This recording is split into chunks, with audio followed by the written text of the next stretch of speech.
गाजराचा हलवा म्हटला की सगळ्यांच्याच तोंडाला पाणी येतं। तर अचूक प्रमाणासह आपण गाजराचा हलवा बघतोय आज। तर या ठिकाणी गाजर कशी घ्यायची तर याचा शॉर्ट व्हिडिओ मी टाकलेला आहे कालच, तो जाऊन तुम्ही बघू शकता गाजर कशी असली पाहिजे। तर ह्या ठिकाणी मी 4 किलो गाजर किसून घेतलेली आहेत। गाजर किसूनच घ्या, कारण की मिक्सरला काढाल किंवा मग ते गाजर शिजवून तो हलवा टिकत नाही। हा हलवा 8 दिवस बाहेर तसाच राहतो, छान राहतो, खराब होत नाही। मात्र किसणीने व्यवस्थित किसून घ्या। गाजर किसताना पाण्याचा अंश राहिला नाही पाहिजे। स्वच्छ कोरड्या कपड्याने पुसून मग गाजर किसायचे आहेत। तर अशा पद्धतीने मी गाजर किसून घेते आणि विशेष म्हणजे आपण तुपाचा वापर करणार नाही आहोत। न तूप टाकता हे बघा मी ह्या पद्धतीने गाजर छान फ्राय करून घेते।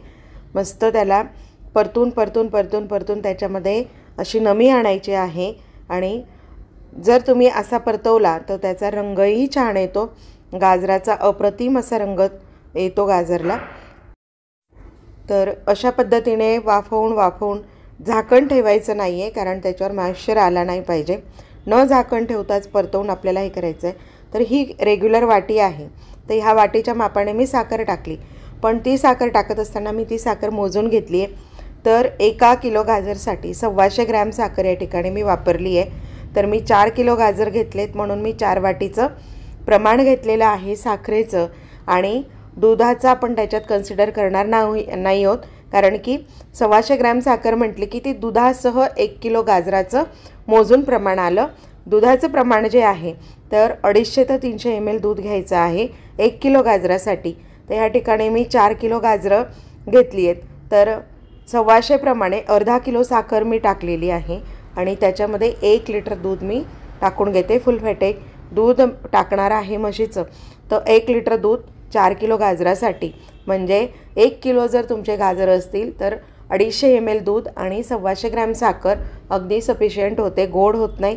व्यवस्थित आपला हलवा जो आहे तो मीडियम गोड होतो। आणि अशा पद्धतीने बघा साखर टाकल्यानंतर व्यवस्थित त्याचं पाणी होतं आणि रंग छान येतो, चकाकी येते विशेष म्हणजे। आणि ही साखर पूर्णतः मेल्ट होऊ द्यायची, थोडं त्याचं पाकामध्ये त्याचं रूपांतर होऊ द्यायचं। आणि मग नंतर आपल्याला ह्याच्यामध्ये 1 लिटर दूध मी टाकून घेतलेलं आहे।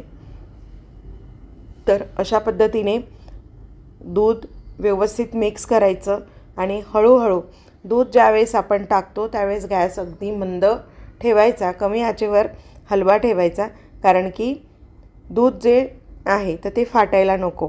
आपलं दूध आटतं आहे तोपर्यंत चॅनलला सबस्क्राईब केलं नसेल तर सबस्क्राईब नक्की करून घ्या। आणि हलवा पुढे कशा पद्धतीने होतो आहे ते आपण बघतो आहे। तर हे बघा शिजत आलेलं आहे, बऱ्यापैकी दूध आटलेलं आहे। तर ही प्रोसेस जी आहे ही 15 मिनिटानंतर आहे। आणि तूप न टाकण्याचं कारण की जेव्हा खवा तयार होतो दुधाचा, तर खवा तयार होत असताना त्याच्यामध्ये तुपाचंही प्रमाण असतं, म्हणून तुपही होत जातं, म्हणून मी तूप टाकत नाही। तूप जर टाकलं तर हलवा गार झाल्यावर गिजगिज लागतो। काहींना फ्रीजमध्ये ठेवलेला हलवा आवडतो तर काहींना गरम। तर ह्या ठिकाणी दूध पूर्ण आटल्याच्या नंतर सुंठ वेलचीची पूड टाकली आहे, काजू बदाम पिस्ते तुमच्या आवडीनुसार तुम्हाला जे ड्रायफ्रूट्स आवडत असतील ते टाका, परंतु सुंठ वेलची आणि जायफळ याची पूड टाकायची आहे, म्हणजे त्याचा वासही छान येतो आणि चवीलाही छान लागतं। तर ह्या पद्धतीने अगदी होत आला हलवा की त्यावेळेस आपण सुंठ वेलचीची पूड टाकून घ्यायची आहे। अशा पद्धतीने आपला हलवा बऱ्यापैकी होत आला आहे।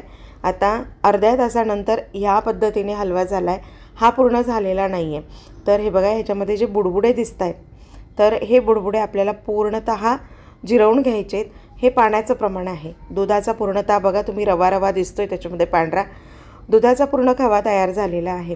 फक्त पाण्याचं जे थोडं प्रमाण आहे याच्यामध्ये तर ते आपल्याला काढून घ्यायचं आहे।